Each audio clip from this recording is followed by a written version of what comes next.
Welcome to our weekly English program Inside ROJAVA. On Wednesday, ISIS gangs have retreated from Jarablus center and 15 villages and handed it over to gang groups affiliated to the Turkish army. Reports are coming through that some ISIS gangs remain in this territory under the name of the Free Syrian Army groups.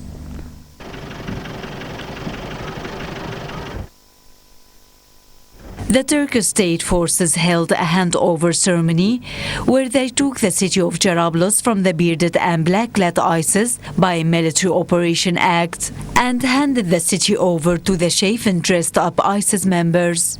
The Military Operation Act was nothing more than the handover of Jarablus city according to the previous agreements with ISIS and other gangs against the gains of the Kurdish people. The preparation started days ago for the Military Operation Act.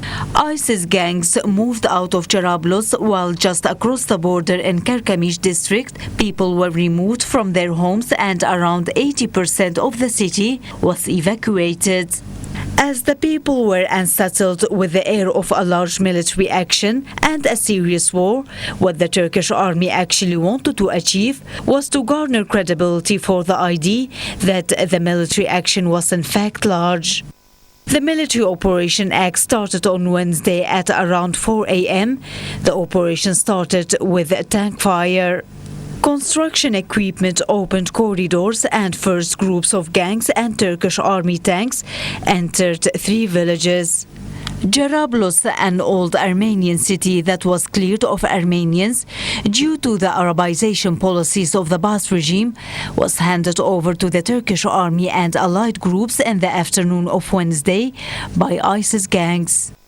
ISIS gangs that didn't surrender several cities despite the aerial attacks of the international coalition turned the city over to the Turkish army without a fight in a couple of hours. What we have witnessed on Wednesday in the region and what the locals have said was the implementation of a previously arranged deal with ISIS.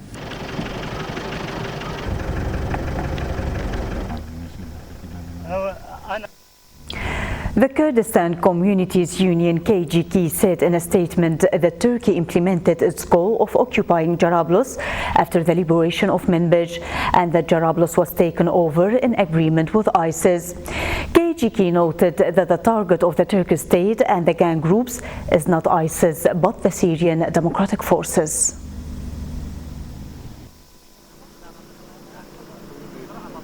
In its statement on the AKP's takeover of Jarablus from ISIS, KGK said that Turkey implemented its goal of occupying Jarablus after the liberation of Manbij. KGK stated that the Turkish intelligence agency MIT directed ISIS to carry out Antab massacre to prepare the grounds for Turkey's invasion of Jarablus and condemned other states for turning a blind eye to the occupation of Turkey.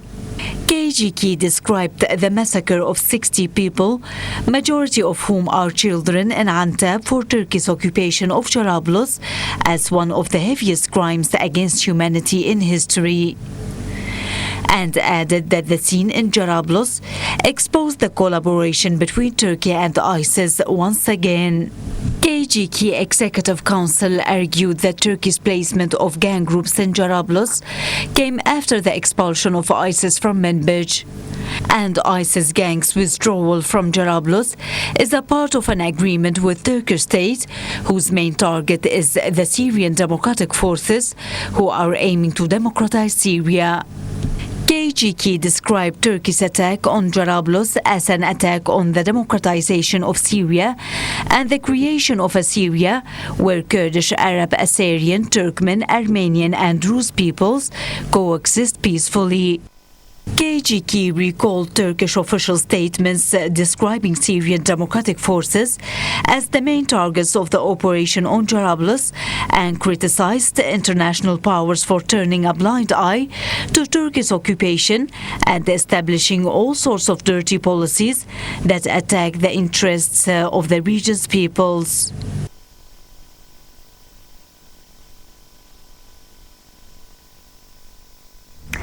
The General Commander of the newly declared Jarablus Military Council, Abdel Sattar al-Jader, has been assassinated by the Turkish intelligence service, the MIT. On 22nd of August, Abdel Sattar al-Jader, who read the statement declaring the launch of the military council to liberate Jarablus city, was assassinated 3 hours later at the Sheikh front by 2 MIT agents. Initially heavily injured in the attack, al-Jader could not be saved by doctors despite the medical response. The 2 MIT agents in question were captured and are being interrogated by the Jarablus Military Council. The Jarablus Council have said that they will make all the necessary statements in the coming days.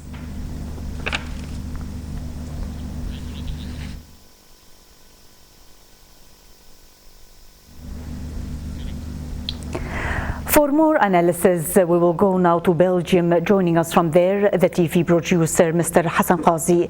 Welcome, Mr. Hassan, to our program. Most of observers say that Turkey operation inside Syria has nothing to do with ISIS and that it seeks to attack the Kurds. Do you agree with this perspective, Mr. Hassan? Yes, thank you, Delvin.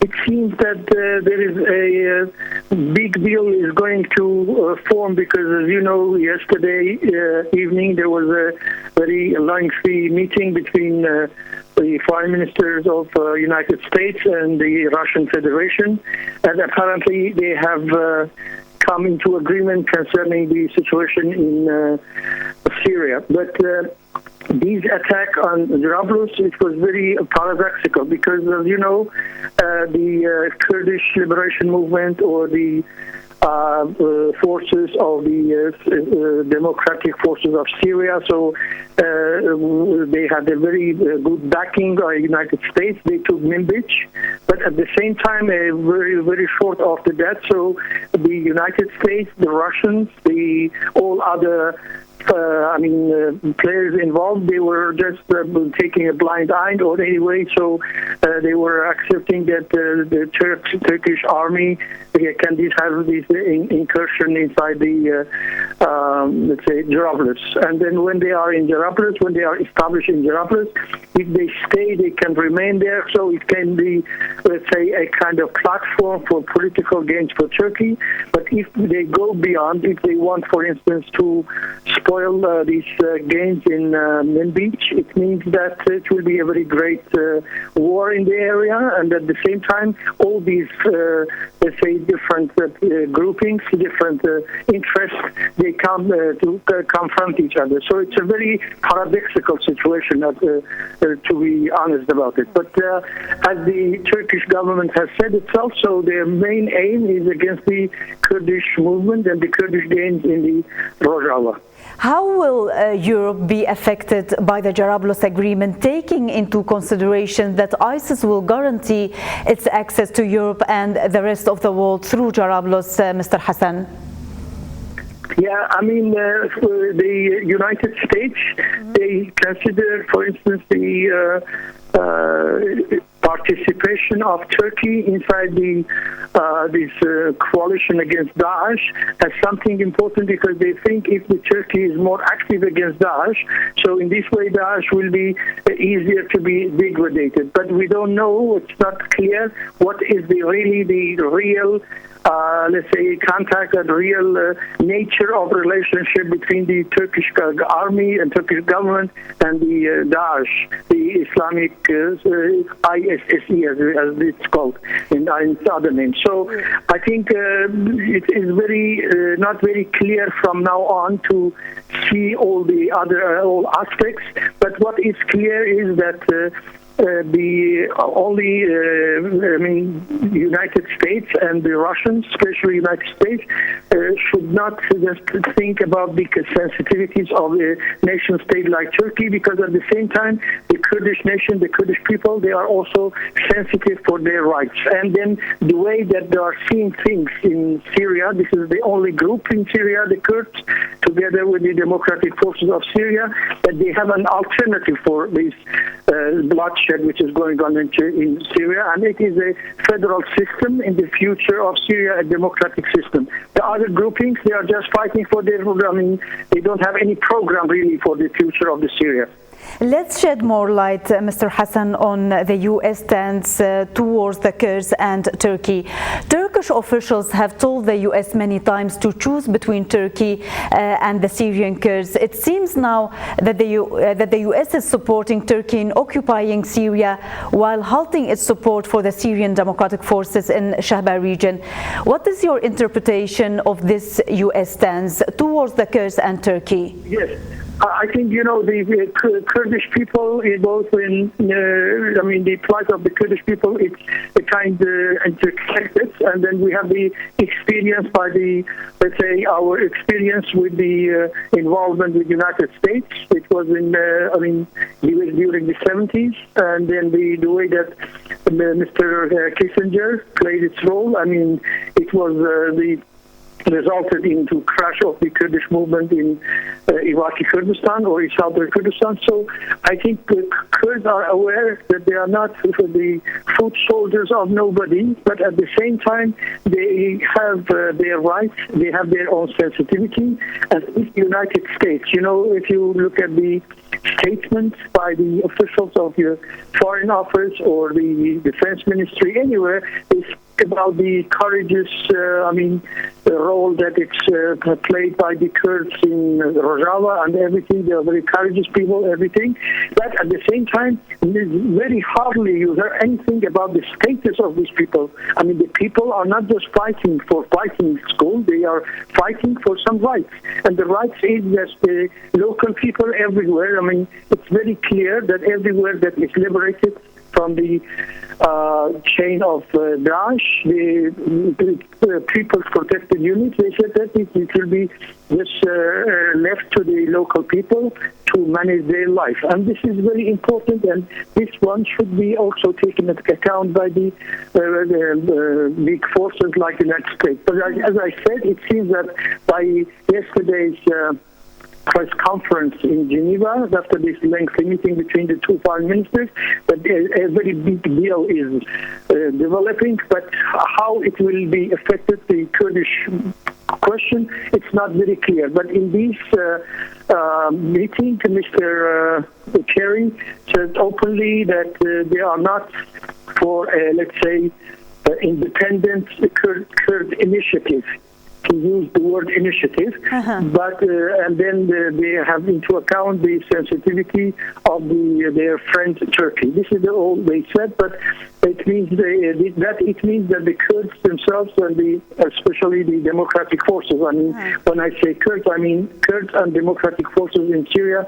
They should be very vigilant about their rights. At least, At the conclusion, Mr. Hassan, there is now an insistence by the Syrian democratic forces to connect Kobani and Afrin cantons with each other. On the other hand, there is a U.S. insistence to liberate Raqqa city. What kind of formula could be found here to connect the cantons and liberate Raqqa city at the same time? Yeah, I think this is, as I said, this is a paradoxical thing, because at the same time that we are talking now, the United States, they say that they are protecting and they are continuing to give support for the drive of the Kurdish movement, the Syrian Democratic Forces, for drive against to dislodge Daesh from the different places. And it will also include let's say, this places which connect to the Afrin canton. So if let's say the Turkish forces or the Turkish mercenaries stay in Jarablus and then doesn't interfere with the other activities for dislodging the Daesh, so it will be a kind of dual situation around. But if not, if they were, for instance, attacking Manbij or preventing the SDF forces to go to, for instance, connect to Afrin, then it will be a big confrontation in the area. The TV producer, Mr. Hassan Qazi, you've been with us from Belgium. Thanks a lot for joining our program. Gang group members in Jarablus have later started to attack a village controlled by Manbij Military Council north of the liberated Manbij city. According to our news agency, reporters on the ground, gang groups in Jarablus attacked the village of Amariya, 8 kilometers south of Jarablus, located to the north of Manbij. Manbij Military Council fighters responded to the attack with warning fires, which eventually resulted in clashes as gangs continued their attacks. In their attack, AKP-supported gangs used chemical gas. Sources said bad smell and smoke from the rocket was spreading. The smoke and the smell caused burning and itching of the human body.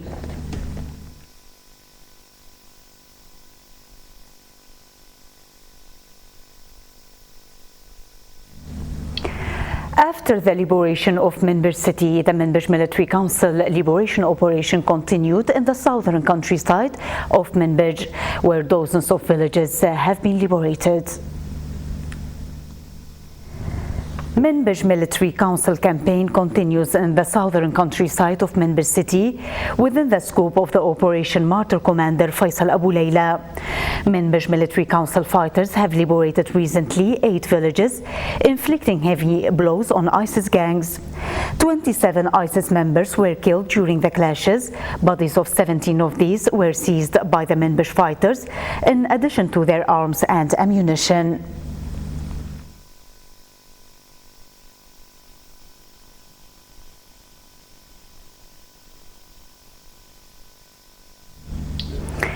In a daily press briefing, the U.S. State Department spokesperson Mark Toner has confirmed that they will continue to work with the YPG as part of the Syrian Democratic Forces. Is Turkey really an ally when they view America's partner forces on the ground, the YPG, the patches of which U.S. troops are wearing on their uniforms right now, as terrorists? The goal here is to destroy and degrade Daesh and remove them from the battlefield. It's a goal we share with all members of the anti-Daesh coalition. Now, are there disagreements among members of the coalition as to how we proceed and with whom we're cooperating on the ground? I'm not going to say that there aren't. We're going to continue to work with the YPG as a part of the overarching Syrian Democratic Forces. The People's Protection Units have announced in a statement the withdrawal of the YPG fighters from Manbij and its surrounding.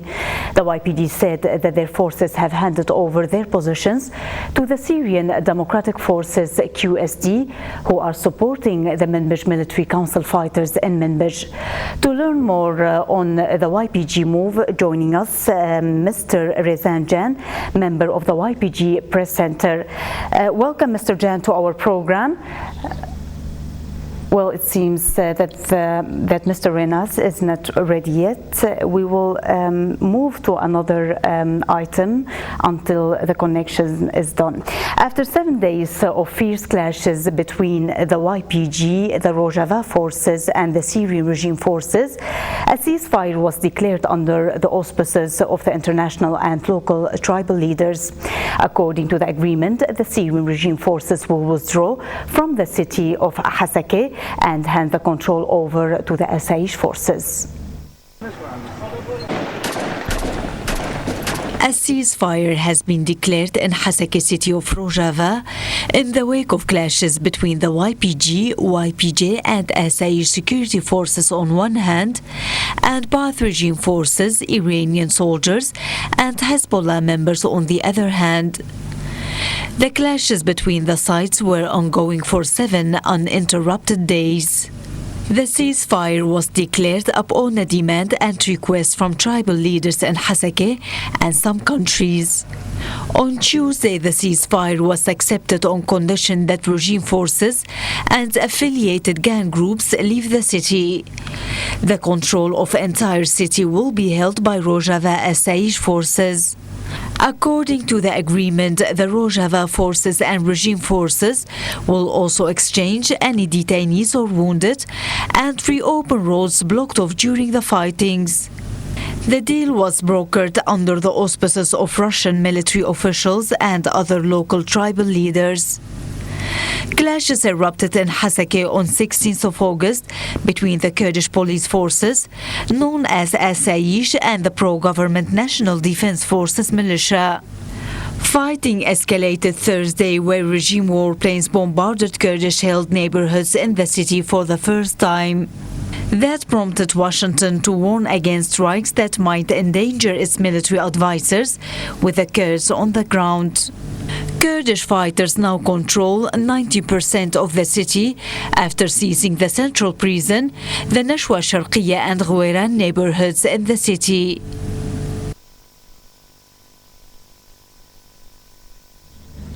Let's move on now to the press review.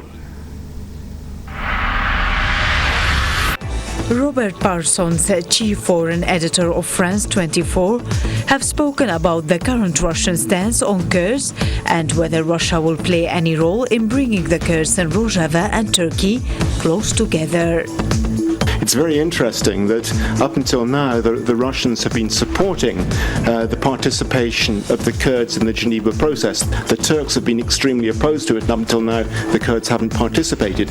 Will the Russians change their tune now and start going quiet on Kurdish participation? The YPG or PYD have representation. They have an office that they opened not very long ago in Moscow because of the close relationships between Moscow and the Kurds. It will be interesting to see whether the Russians use the influence they have with the Kurds to bring the Turks and the Kurds closer together. Because as Dominic was saying, the reality on the ground is that the Kurds are there and they're the most active, successful player in that part of Syria. It's the Kurds on the ground who have been pushing back the Islamic State organization. The Americans are backing them, and the Americans may come round to the position that if there's no possibility of getting a future Syria other than one that is completely controlled by Assad or one that's controlled by the Islamic State or al-Nusra, perhaps a breakup of Syria into three parts, in which one part in the north is controlled by the Kurds and their allies, as our guest from Kobani was suggesting, not just Kurds, but also Arabs, Assyrians, Turkmens, and so on. That may be a possibility that Washington's beginning to consider now. On his part, the Kurdish political analyst from Kobani, Idris Nassan, has spoken during the program about the importance of the U.S. support to the Kurds in Syria. Actually, what I believe in that these main forces, international main forces, they know very well that when they give up Kurds, not Kurds actually, let's say the Syrian Democratic Forces on the ground, it means that ISIS is going to succeed again. Now, when they stop actually supporting these forces, we see how ISIS attack on civilians in some towns, in some villages. What I believe that I believe in that they have to go on with supporting these forces on the ground. They have to focus on fighting against terrorism. The big problem in Syria is now the terrorism that some agendas, let's say some regional, some international agendas that use them against the Syrian people just for them to gain their goals, their interests inside Syria. They don't care about the Syrian people. They don't care about how we suffer from ISIS, the beheading of children, the raping of women, and the burning of properties and houses. This is what they don't care about all these things. They just talk about we are going to push ISIS from the borders of Turkey. So now ISIS is controlling this border for 3 years now. Why they haven't made these actions before? Why now? With the the stepping of federalism and going of the Syrian Democratic Forces more in the western side of Euphrates River. Why before they didn't get rid of ISIS? This is the question for the international, main powers, and of course to Turkey too. Fighter from the Syrian Democratic Forces QSD has spoken to Ara News about Turkey's occupation of Jarablus. The QSD fighter said that they are ready to liberate Jarablus at any time. نحن اليوم نعتبر مدينتنا جرابلس محتلة من قبل القوات التركية ومن قبل المرتزقة التركية. مدينة جرابلس الآن تقصف من قبل القوات التركية، ولا نرى هناك أي مقاومة من قبل مرتزقة داعش. لا يوجد أي مقاومة. أما مرتزقة داعش لدينا علم منذ يومين دخلوا إلى أراضي تركيا وحلقوا دغونهم وثم لبسوا لباس جيش الحر وقالوا هؤلاء جيش الحر. الآن نحن كقوات سوريا الديمقراطية ناطرين التعليمات من القيادة العامة بتحركنا باتجاه مدينة جرابلس في أي دقيقة أو أي ساعة. نحن جاهزون لنتحرك باتجاه مدينة جرابلس.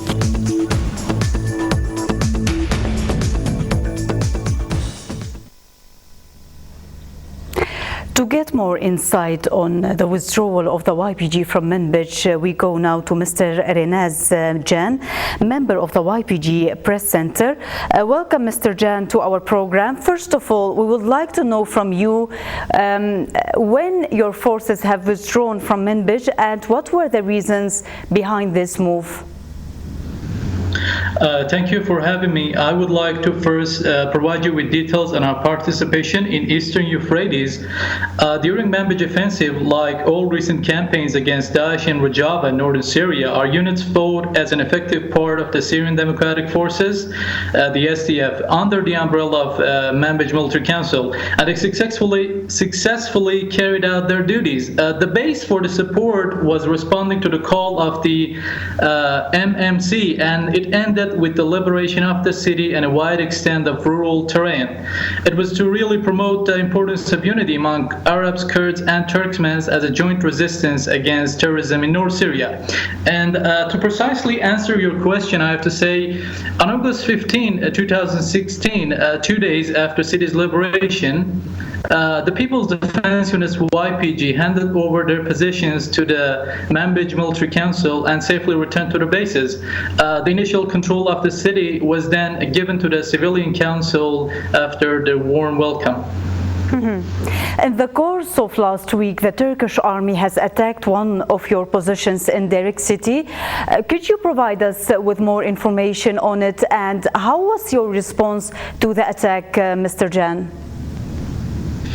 I'm going to give you a list of recent attacks. On August 20, Turkish military forces targeted one of our border units near the city of Girkelage, where one of our comrades was killed after being heavily wounded as a result of the Turkish military fire. And also on August 21, 2 Turkish helicopters fly over the city of Serikania and violated ROJAVA, also Syrian borders. Separately, on the night of August 24, one of our combatants who was guarding his post was killed near border between Derek and Turkey, where fragment bullets fired from Turkish side hit him in the head. And yesterday morning, Turkish forces again fired at our position near the village of Ayndivar in Derek. There, our border units were directly under fire and damages were caused on the border base. And right now that I'm speaking with you, our positions in western Kobani are again attacked. On the other side, the civilians are killed and injured as airstrikes by Turkey continue to target northern countryside of Manbij, where our partners are operating to secure the area. Our response to these attacks was to refuse to fire back at Turkish side and basically secure the borders in a way that nearby villagers and farmers will not be tolerated. So as you mentioned, Turkey is continuously attacking the YPG forces in ROJAVA on the border or through different gang group members. How is the YPG dealing with this issue, and what kind of role could the international community play here to stop Turkey's attacks on ROJAVA, Mr. Jan? The incident I mentioned were not the first, nor they will be the last attacks on YPG's position in ROJAVA. Turkey began to escalate direct attacks on ROJAVA since the liberation of Garispi or Tel Abyad on July 2015, and they continue to repeatedly violate ROJAVA borders to this moment. Over this period, civilians near the border have been killed, wounded, and lost their properties, especially in Kobani, Garispi, Afrin, and Derek, you name it. Also, our fighters from YPG and YPJ have lost their lives while on their duties. So regarding these assaults, the response by the YPG so far was to take on the restrained approach and not to fall into these provocations. To add to this discussion, I have to say the border from Derek to Euphrates sharing with Turkey has been the most secure borderline from the Syrian side since the country's conflict. So we, the YPG, are a part of the international coalition to fight Daesh and prove to be the most effective despite the lack of resources. Therefore, any attack on our forces will have a negative impact on the infrastructure in northern Syria and adds more time to the period we want to achieve the overall goal of securing and stabilizing ROJAVA and northern Syria. These almost daily attacks by Turkey are not something that you would see on a Middle Eastern or Western mainstream media. They are neglected once reported. What the international community can do is first to observe the realities on the ground and see for themselves the negative consequences of these violations carried out by Turkey. We had already invited journalists, reporters, and officials to monitor the facts on the ground and open the blind eye turned to the violations that are harming civilians the most. Is there a risk of exchange of fire on the borders? Yes, there is. Continual attacks by Turkey increase the risk of clashes, and with the YPG, we are ready to defend our people against all hostilities. However, we do not desire to be fighting the Turkish military at the time we're so much busy in the struggle against terrorist groups in Rojava and northern Syria. Mr. Renas Jan, member of the YPG Press Center, thank you very much for joining our program. Well, that's all for this week. Thank you for watching. Goodbye.